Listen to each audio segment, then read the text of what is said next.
Alright, so how many randoms we got now? 26. Let's figure out what the next number is. 6. The angel next door spoils me rotten. Okay. I've heard this one was kind of cute. Let's see how it is. Alright, I got through about an episode and a half of The Angel Next Door Spoils Me Rotten. There's nothing, like, outright terrible about it, but it's so boring. It's not, like, fun or interesting to watch. It's just kind of boring and drab, which I kind of expect from a Project Number 9 show in terms of visuals. And there's nothing necessarily wrong with the way this looks. It's just not an very... Like, the character design... One character design is fine. The main girl's character design is fine. She's pretty cute. Everyone else just looks super bland and generic and uninteresting. Like, at one point, I literally could not tell the difference between the best friend character and the class prince character. Like, they looked almost identical to me.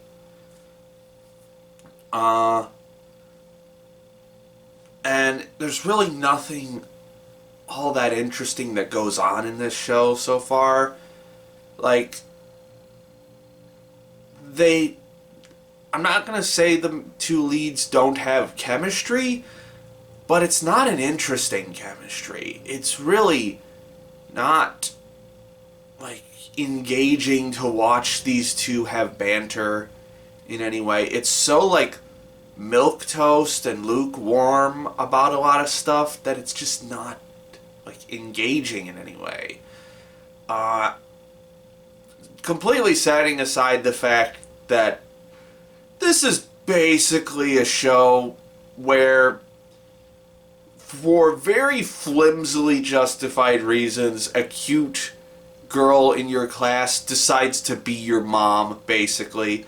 She teaches you how to clean your room, she makes food for you, she takes care of you when you're sick, and it just, like, I'm not gonna say there wasn't a reason for her to act this way, but it's not a really, like, interesting reason for her to act this way. It's not really... It doesn't feel, like, super compelling for her to do this. It's just kind of like, well, I guess she's just gonna take care of this milquetoast looking dude who's, like, barely above average in terms of personality. Like, he passes the not a complete shithead test, but he's still kind of a shithead. He's still kind of a jackass who I don't know why this person would be interested in him. So, we're just gonna move on. Alright, Angel Next Door is off the list.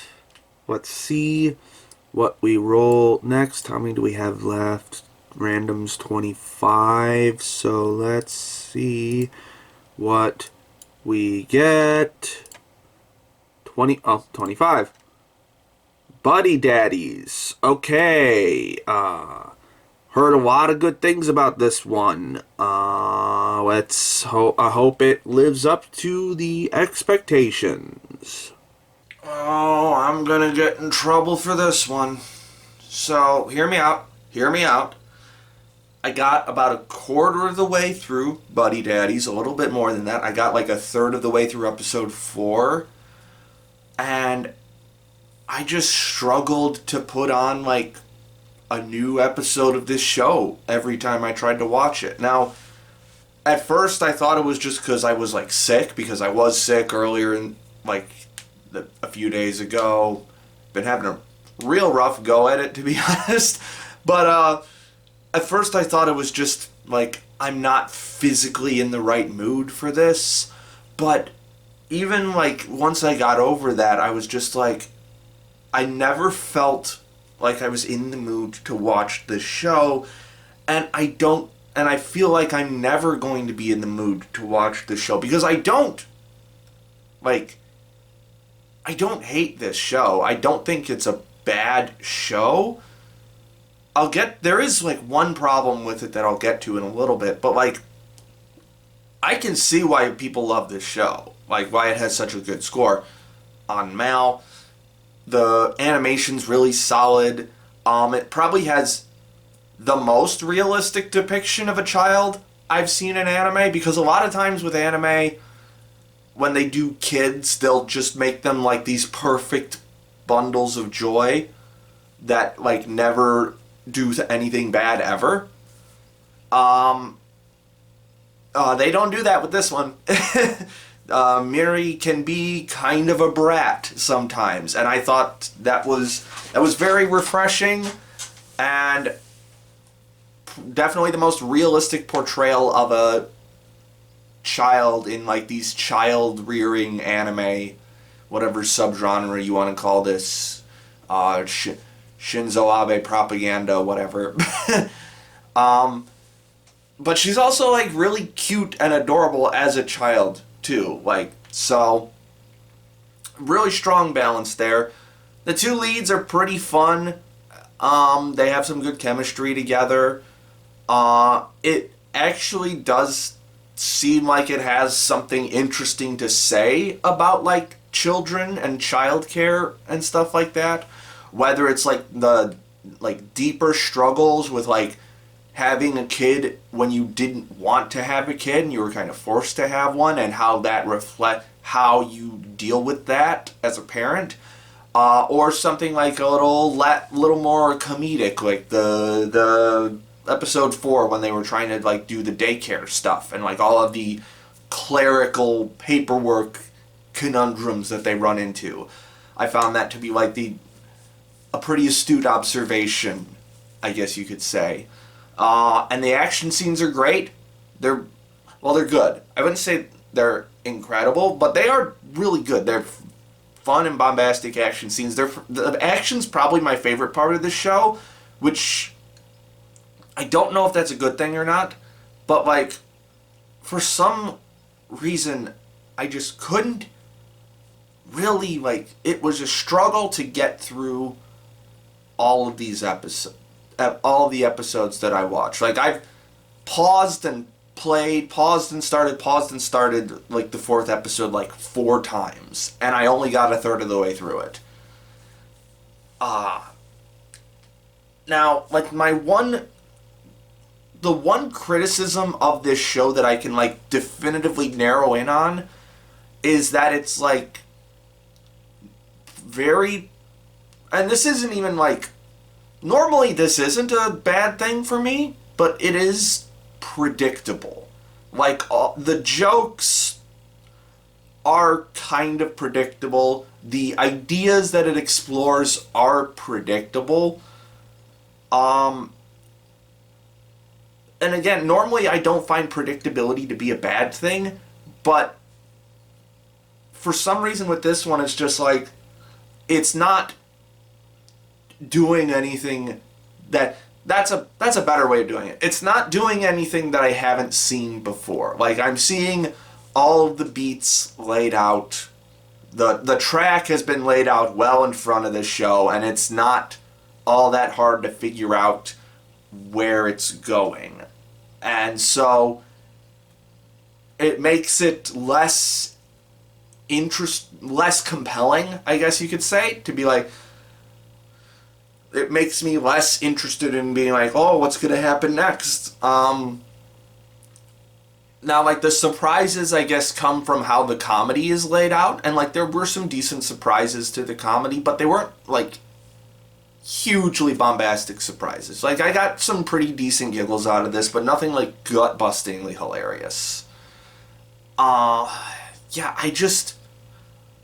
this is just not my show, I guess. Like, I already knew this, like, the reason I do this show is to try out shows like this, because a lot of the time when I try out shows like this, where it is definitively not my type of show, a spy thriller with childcare elements in it, not typically my thing. PA Works shows, not typically my thing. unless Jun Maeda is involved, in which case half of the time it's my thing.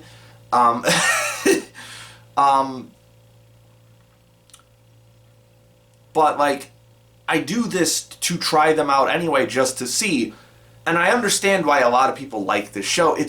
But for some reason, I just cannot vibe with it. It actually annoys me that I don't fully understand why I don't vibe with this show. Like, it even has the series composition writer from Kaguya-sama. So, like, the writing should be really good, like, really poppy, and it actually kind of is. It pops, it's very, the dialogue is very quick-paced and fun. I think I'm starting to repeat myself at this point. I bear no ill will towards this show other than the fact that it is predictable to watch and therefore less compelling. But aside from that, I just don't vibe with it, I guess. And that's just kinda unfortunate. Alright, unfortunately, Buddy Daddies comes off the list. Now let's see what we roll next. We got 24 left in the random section. We're gonna do 6, which is Tomo-chan Is a Girl. Okay, I've heard about the manga for this one for forever, so let's check out how the anime is. Wow, that was immediately infuriating. I got about... Sorry. I think I got about 6 minutes into Tomo-chan Is a Girl. Absolutely hate the comedy for this. Like, completely. I do not find this funny in any way whatsoever. They're not, like... I don't think they're, like, poorly delivered jokes. They're not incredibly well-delivered jokes. Like, the delivery is competent. It's just... the joke sucks. It's... like... God, how do I describe this? It's like... I knew this show was going to be immediately infuriating because it opens on a very obvious confession scene where there is no doubt whatsoever about it. And then I'm like, well, obviously this is going to turn into a joke. And then it did. Like, the premise of the show is that the guy that Tomo-chan is in love with doesn't see her as a girl, basically. But, like, not, like, in, like, a literal sense, in, like, a metaphorical... Like, he sees her as one of the guys. And so, like... that's how the confession gets, like, misinterpreted. Even though it's... Even if you just see a girl as one of the guys, when she says, I like you, like that, like, it's pretty fucking obvious what she means. So this guy is just a fucking idiot. And also, he just does things that you... Like, even if you saw someone as a... Even if you saw a girl as a guy, there are things that you still don't do, like, physically to that girl. Like, you don't slap her ass. Like, Jesus Christ. It's so... I do not like this show at all. Also, I hate Tomo-chan's design. I fucking hate it. Like, more specifically, I hate the outfit. Because it's like, it's a mini skirt, but with spats on. So, like, the spats just stick out from under the miniskirt and look so fucking weird. It's just... don't like it. It's stupid. Let's move on. Yeah, I also forgot to mention this when I was recording that earlier segment, but also, like, the two main characters in the show don't seem like friends at all. Like, there's no friend chemistry between them. Like, no good chemistry in any way whatsoever. So anyway, this show fucking sucks. Let's take it off the list and see what we roll next. It is 15. The Fire Hunter. Oh, is this the Mamoru Oshii one? I think he was like a director or a writer for a show recently. Let's see how it is. Okay, I got through one episode. of the Fire Hunter, man, Oshii is being Oshii again. First of all, he needs to pick a new director.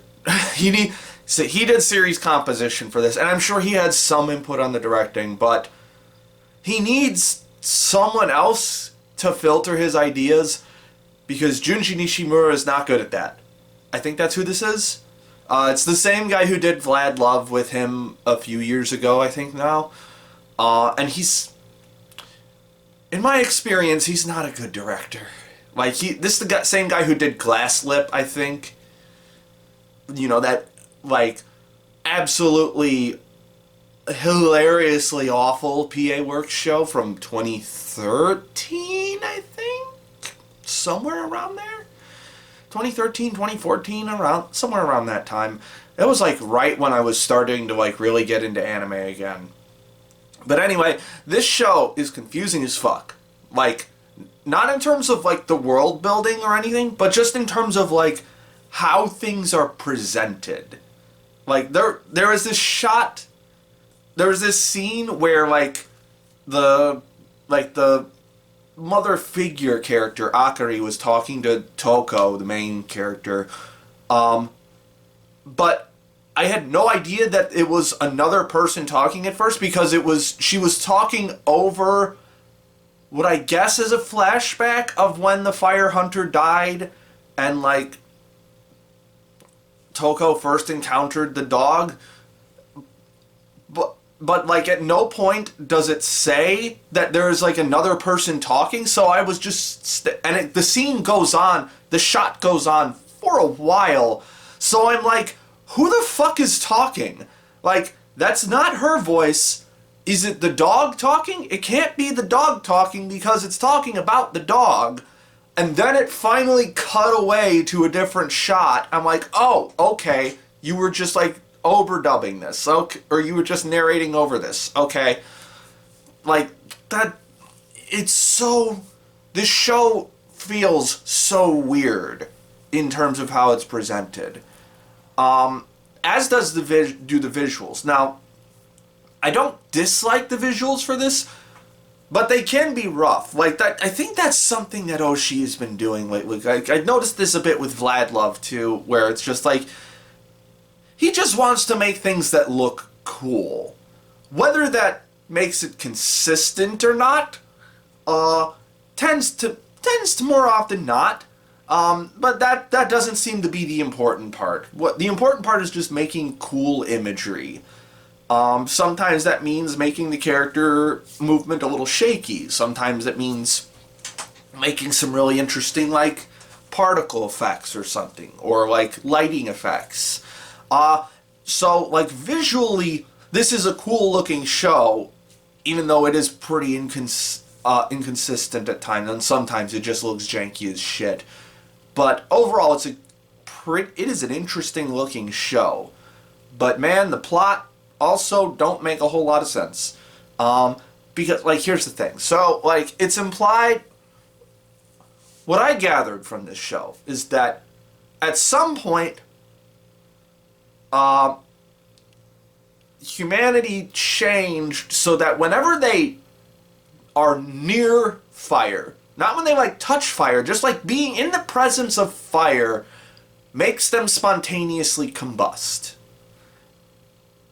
And so the implication of that is, like, if one person in a crowd of people spontaneously combusts, that means all of the other people are going to spontaneously combust too, so on and so forth until the end of the world.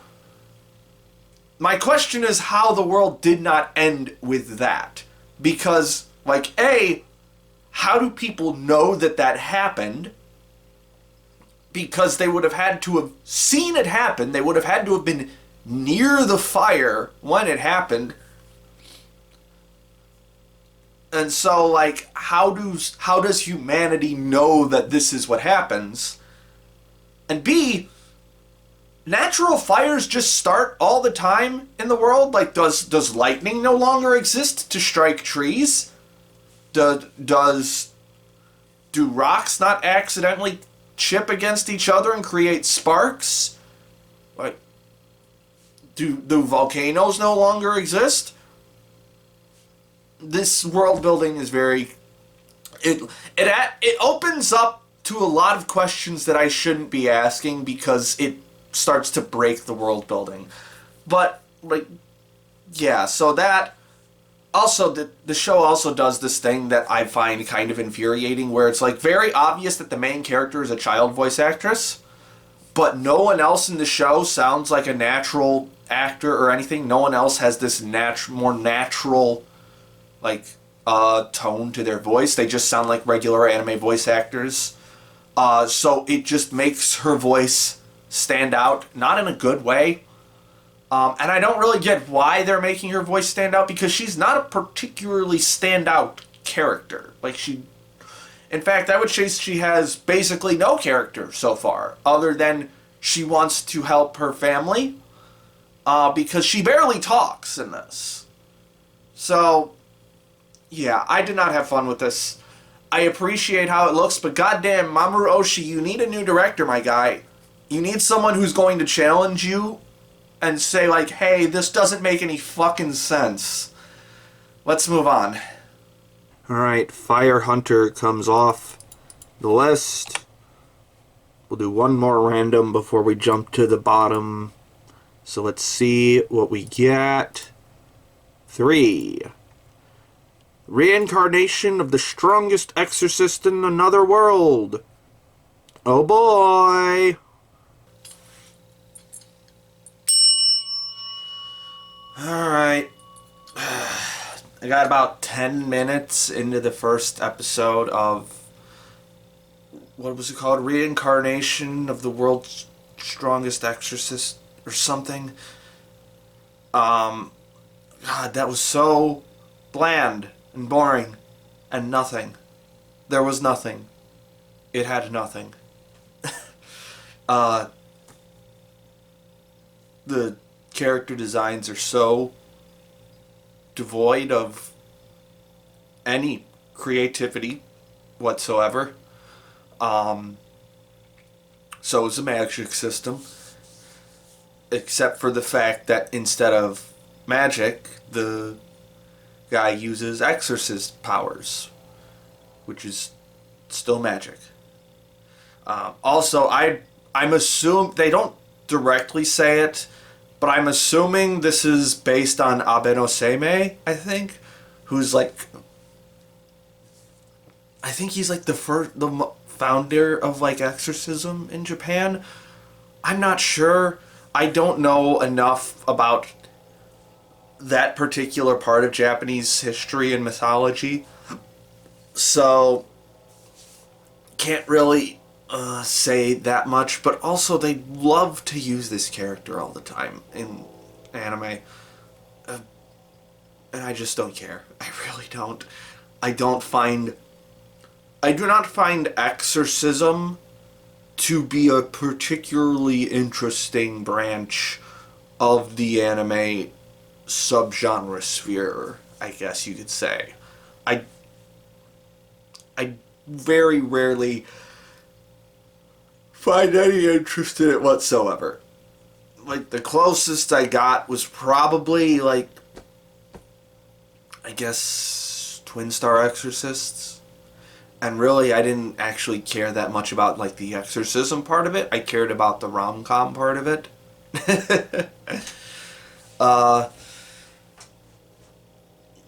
God, this show is so boring. Like, no stakes. No stakes whatsoever. Boring as shit. Boring. Let's move on. Alright. Strongest Exorcist. Off the list.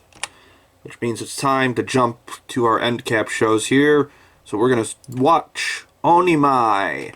I forgot what the full title of this one is, but it's the forced gender bend one. That I cannot watch around other people. Let's give it a go. Alright, I just finished up Onimai. I'm Now Your Sister. Had a real fun time with that one. That was a good show. It was a lot of gender. so much gender in this show. Now, I guess I might as well just start right away with the fact that when this first came out, I recall there being a bit of division, at least in terms of the personal people that I interact with on Twitter, there was a bit of a schism especially with the trans people that I interact with on Twitter on whether this was a good trans metaphor, I guess, because essentially the main character is forced into being a girl against his will, and I can definitely understand the not good side of it, where it's this is something that you should choose. But I can also understand the pro side of this. I think, if I recall, Lachlan appreciated a lot of the parts of this show. Because you kind of just don't know until you're put into that situation. It's I will say, if you just take the premise literally, yeah, it's not a great metaphor. But if you roll with what this premise allows the characters to do, then yes, it's a very, very fascinating exploration of gender identity, what femininity versus masculinity means, what gender means, because this is for a show that has 3 different piss fetish scenes. This was a surprisingly nuanced take on gender. Oh my god, there were 3 different piss scenes in this. It's it's that screen cap of featuring the writer's poorly disguised fetish. We'll get to the comedy a little bit. Well, fuck it. We'll talk about the comedy's good. It's real fun. This show got me to laugh out loud so much, both for being just incredibly zany and off the walls fun, but also being pretty relatable in certain areas. So yeah, that's my take on the comedy. It's funny. This is a funny show, but a lot of that humor is grounded in the fact that it's really diving into some stuff that you just don't really see in a lot of media. The way that gender and on both a biological and a social level is approached. What I like about this show is that it kind of comes down to the idea of, yeah, gender is kind of both of those things. Well, not that gender is both of those things, but more so that you are influenced by a wide variety of factors, both social and biological, especially social. The fact that Mahiro, our main character, becomes... what am I trying to say here?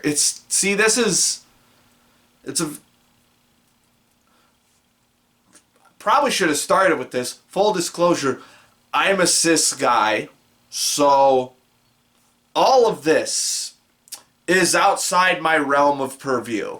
This is not... I'm not going to say that it is not something I identify with. But it is something I relate to. Because there are a lot... even as just a cis guy, it's just sometimes I just want to be pretty. You know? Sometimes you just get that urge to be sometimes I just want to feel pretty. And I think that particular aspect of it was explored really well in this show. The second to last episode in particular, it really delves into this idea of you just want to feel good in the body that you're in. And what it sort of layers that on top of, here are the traditional ways to do that in terms of femininity, in terms of like identifying as a girl, interacting as a girl. And like it just sort of explores all of the facets of this in just so many different ways, in terms of like appearance, in terms of personal enjoyment, in terms of social interaction. And I think that's really the most interesting part of how like eventually, like, we get to the final episode and Mahiro has the choice of like, hey, you're kind of like changing back into a boy right now, do you still want to do this? And I think that's what makes the trans metaphor work well here, because like it's now Mahiro has the choice. He has the choice of like, do I want to stay a girl? And yeah, well, what gender would I use for? I guess she. She chooses to stay as a girl. Because she values what she gets out of her social situation by being a girl. And I think the way I phrase that makes it sound shallow, but it's not. It's like, if we're going to view gender as a social construct, then yes, the social aspects of gender do matter, I think, in my opinion. Like, so, like, and there are whether we like it or not, there are certain things that come. There are certain social aspects that come with being a boy versus being a girl. And I think what this show concludes is that Mahiro is getting more out of life by being a girl than by being a boy. Could you make the argument that Mahiro just needed a different friend group? Yeah, you could probably make that argument, but I don't think for Mahiro specifically that would have fixed the issues that she had, I guess. I'm gonna mess up the pronouns throughout this entire rambling, and I apologize for that. Oh well. Yeah, this is just. See, I'm just constantly fumbling over my words now, because it is kind of muddy the way that the show addresses it, and I think that's kind of for the best. It's not all of the kinks are worked out by the end of the show, except for the piss one. I can't resist bringing that up. I just can't. But like, not all of the issues are not worked out by the end of this show, and I would very much really like a second season of the show. I don't know when we'll get it, because this is the same studio as Mushoku Tensei.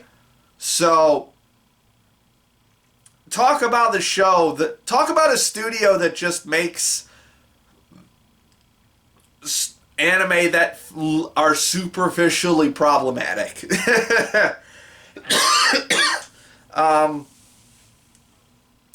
Speaking of the studio, this show looks fucking great.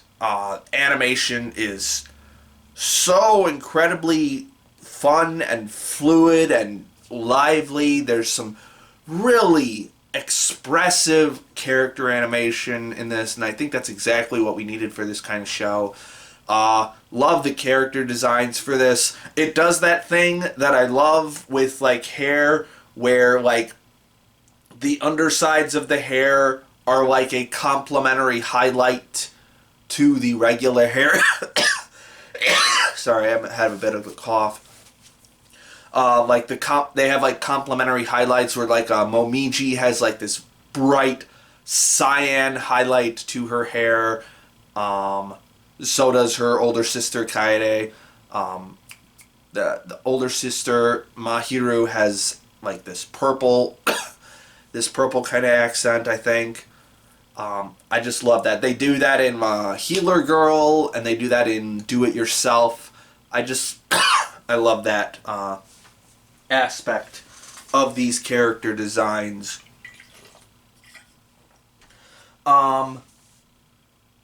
The one thing that I didn't like about the animation, I guess, is the fan service. Because this is just not my particular brand of fan service. This particular portrayal of lolly fan service, I'm not super into, and I also didn't like the what I will dub the titty explosion physics for characters like Kaede. That's not typically my thing, so I wasn't a huge fan of that. But it was a lot less present than I was expecting, so I guess that made it better. The show also had this tendency for, like, the editing. There's a few spots in this, and it's like every other episode this happens, is like there's a few spots where, like, the editing needs to be a little tighter. Like, like, a shot will just go on for too long, or, like, the dialogue feels spaced out in a very awkward way. It feels like they're stretching the scene out so that they hit the right timeline for a TV broadcast. That's just how it felt to me in some scenes. It was weird. But getting back to the story elements, aside from Mahiro, I really love the whole cast for this show. They're so bubbly and fun and enjoyable to hang around. Really liked Momiji as this sort of contrast to Mahiro.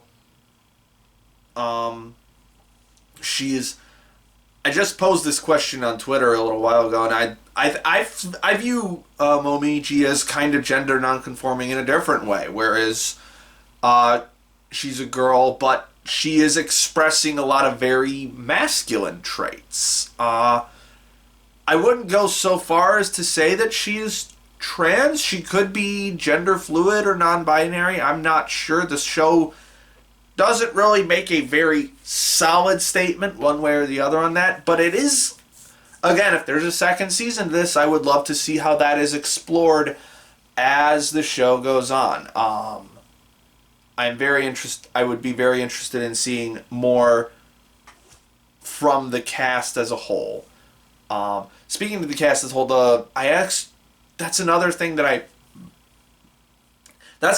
appreciate about Mahiro as a character. I forget what the sister's name is. It's something similar to Mahiro. But the way that Mahiro changes in relation to his sister over the course of the series is very interesting, because it's like the stuff that Mahiro's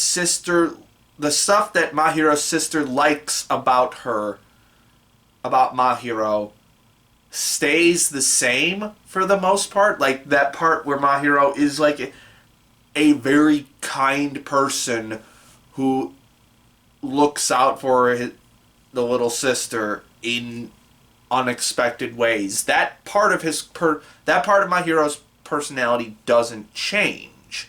But there are other aspects of the personality that do change in this gender transformation. And so I think that was a very interesting idea explored there as well. Very complex, nuanced way to look at this character.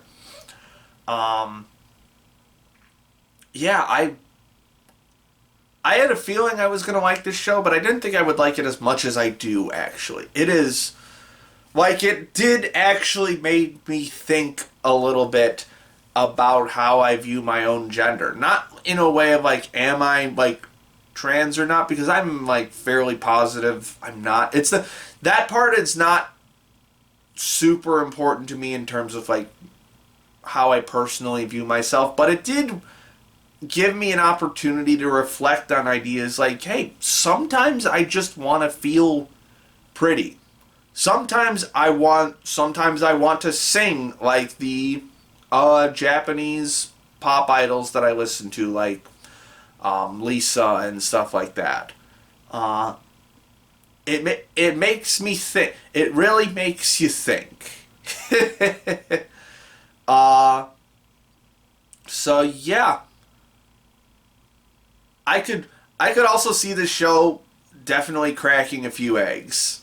I could definitely see this happening.